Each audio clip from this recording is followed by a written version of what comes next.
Eu venho de uma região do Alto Solimões chamado Quari, é um rio muito grande, uma região bonita. Lá viviam os índios Ajurimáguas. Esses índios acreditavam que veio de Tupi, o sol, ser Deus, o Deus deles era a lua, a Ilciuara. E essa tribo acreditava que todos os habitantes daquela tribo, daquela região, eram iguais.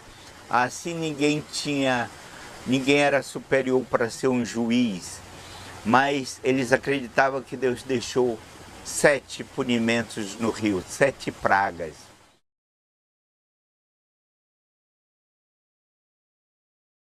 A primeira dessas pragas é o puraqué, esse peixe elétrico.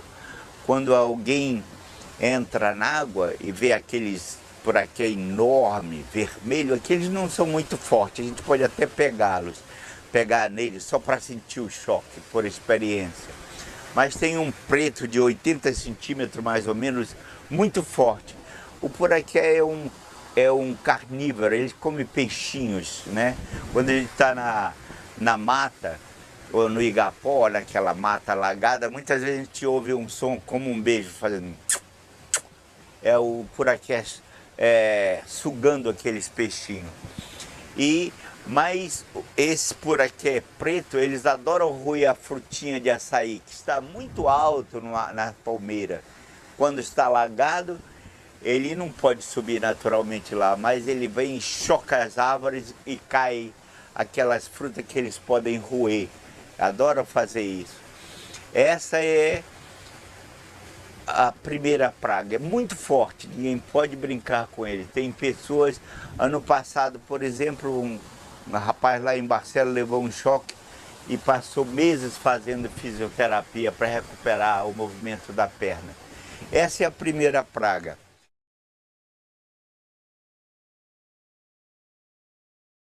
A segunda dessas pragas é a raia.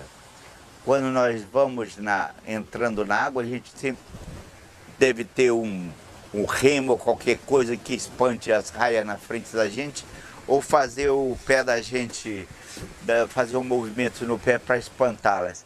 Porque quando ela ferra, essa raia tem uma dor tão forte que a pessoa tem dores por 24 horas. Só tem um remédio para quando a raia ferra. Não sei quanto psicológico é isso, mas é o único remédio que funciona.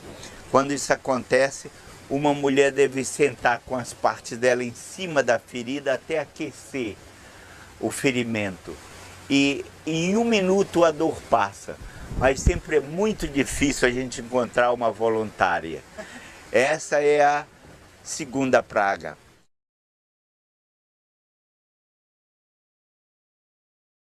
A terceira praga é o jacaré. Nós temos aquele jacaré que nós chamamos jacaré de luneta, jacaretinga, que só cresce 3 metros. E temos o jacaré-açu, aquele negro do papo amarelo, aquele chega a crescer a 6 metros, como tem em vários lugares aí a pele desse jacaré. Nós mesmo vimos alguns desses monstros lá no Lago do Acará. O jacaré não é muito perigoso, o jacaré só come à noite e não tem poucas reportagens sobre ataque, mas esse jacaré-açu, ele é muito perigoso.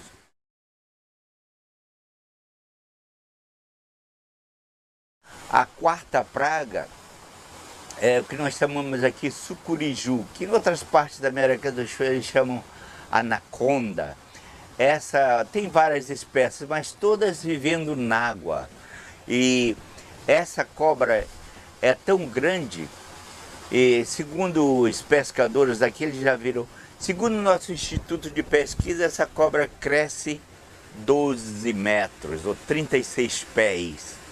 Mas qualquer pescador ao longo do rio já viu essas cobras tão grandes, que não 36 pés, mas como 50 metros, enorme. Outro dia ali na região do Rio Solimões, já no Baixo Amazonas, na região do Careiro, eles viram uma cobra dessa tão grande que tinha chifre. Umas pessoas discutiam se era as presas dela passando assim para cima ou era chifre mesmo. Então veio o pessoal do Fantástico aí, da Globo, e com lentes especiais começaram a filmar essa cobra à noite, cobra com chifre, ninguém tinha visto ainda, a primeira no mundo. E depois descobriram que não era nenhuma cobra extraordinária, era uma cobrinha dessas vagabundas que nós encontramos quase todos os dias, que tinha engolido uma vaca dessa do chifre grande e não podia engolir, então tinha esse problema. Então, a anaconda a gente não dá muita importância porque essa anaconda, o sucuri ou sucuriju, elas só comem 4 vezes por ano e não é o dia que a gente está nadando que ela está com fome, seria muito azar da nossa parte. Outra peculiaridade da anaconda é que ela é uma cobra que ela não desova, ela tem uma secção na barriga onde ela choca os ovos. Quando saem os filhinhos já são com 40 centímetros, já preparada para lutar a vida exterior. E quando elas estão pequenas, os jacarés comem elas. Mas essa cobra cresce tanto numa proporção enorme. E quando elas estão grandes, ela pode deslocar esse maxilar inferior e fica como uma caverna. E muitas vezes a gente encontra uma cobra dessa que tem engolido uma capivara, um porco do mato, ou mesmo um jacaré. Quer dizer, quando elas são pequenas, elas são engolidas pelo jacaré, mas quando elas crescem, naturalmente ela tem a vingança natural, ela pode engolir um jacaré enorme. Então essa é a quarta praga.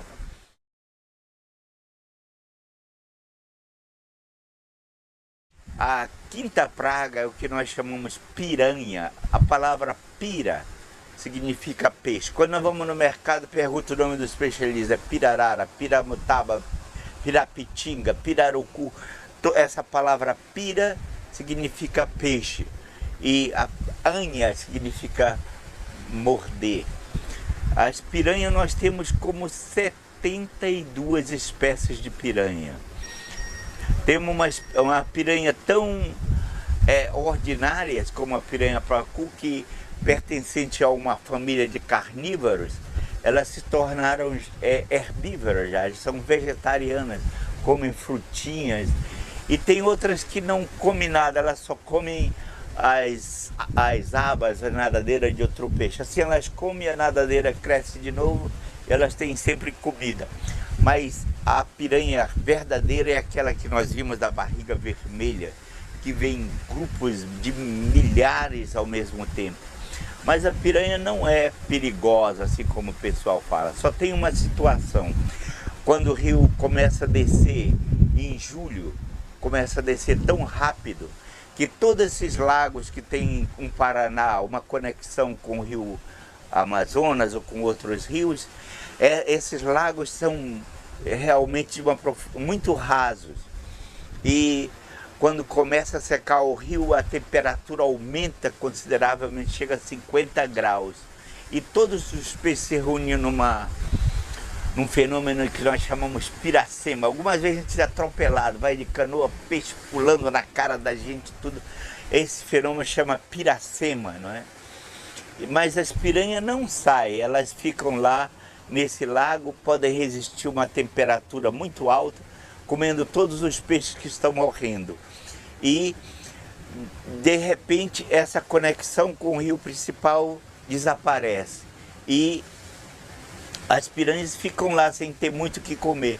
Nessa situação, as piranhas são muito perigosas. Tem casos aí, inúmeros dessas piranhas, né? Mas numa situação normal, a piranha não é perigosa. No rio principal, você pode nadar. Eu tenho nadado em piranhas aí no Manaquiri, por onde tem piranha, não acontece nada. Quando você está na água, o animal e fica parado, então a piranha vem e ataca, porque as piranhas foram deixadas no rio para conservar o nosso sistema limpo, o rio, as águas limpas. Se o animal morre, naturalmente que vai apodrecer lá e contagiar a água. Então, antes disso acontecer, as piranhas vão lá e comem. Essa é a missão da piranha, conservar o nosso rio limpo. Então, quando você nadar, você tem de fazer movimento. Fazer movimento, você está dizendo para a piranha: eu estou vivo, estou vivo, estou vivo. E ela não está aqui para atacar ninguém vivo. Então você está livre.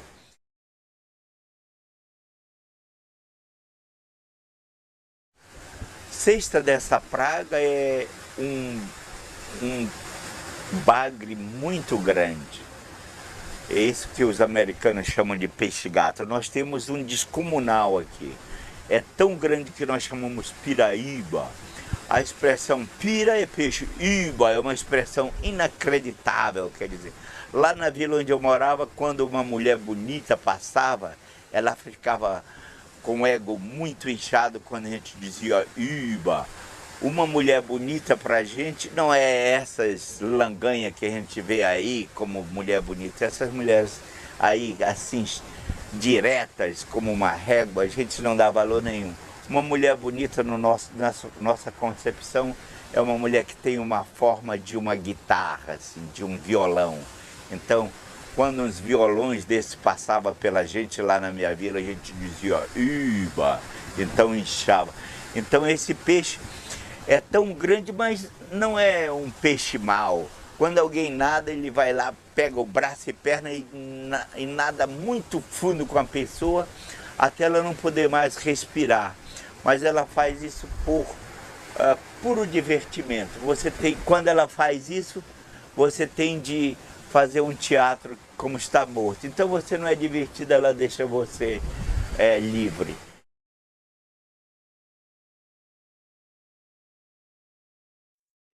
Quando nós falamos os índios classificaram essas pragas conforme o perigo que elas ofereciam. Eles, por exemplo, o primeiro era o poraqué, era perigoso, segundo mais perigoso, o terceiro mais perigoso e assim por diante. Quando chega na última e a sétima dessas pragas, a gente pensa que é um animal enorme, uma coisa perigosa, mas é apenas um peixe pequenininho, não tem escama nenhum. Os olhos quase que já desapareceram, não tem função nenhuma. Esse peixe desenvolveu um tremendo senso de olfato, de cheirar. Então, quando o animal está na água e faz pipi na água, ou mesmo uma pessoa, ele penetra pela parte nogital da pessoa, o animal, e tão logo ele penetra, ele come as paredes do tecido tão rápido que breve esse pequeno peixinho se transforma numa bola de sangue. É a coisa mais horrível que tem. Para nós se livrarmos desse peixinho, a gente teve, quando nadarmos, ter sempre uma tesourinha no bolso. A gente pega, corta o rabo dele e em poucos tempos ele morre. E esse animal é tão perigoso e tão horrível que os índios chamavam ele candiru, diabo d'água. Essas são as 7 pragas do Amazonas. O resto tudo é bom, que nós podemos aproveitar e tudo, mas nós temos de ter cuidado, segundo os Ajuremáguas, com essas 7 pragas que estão muito vivas e fremente aqui no Rio Solimões, Rio de Água Branca.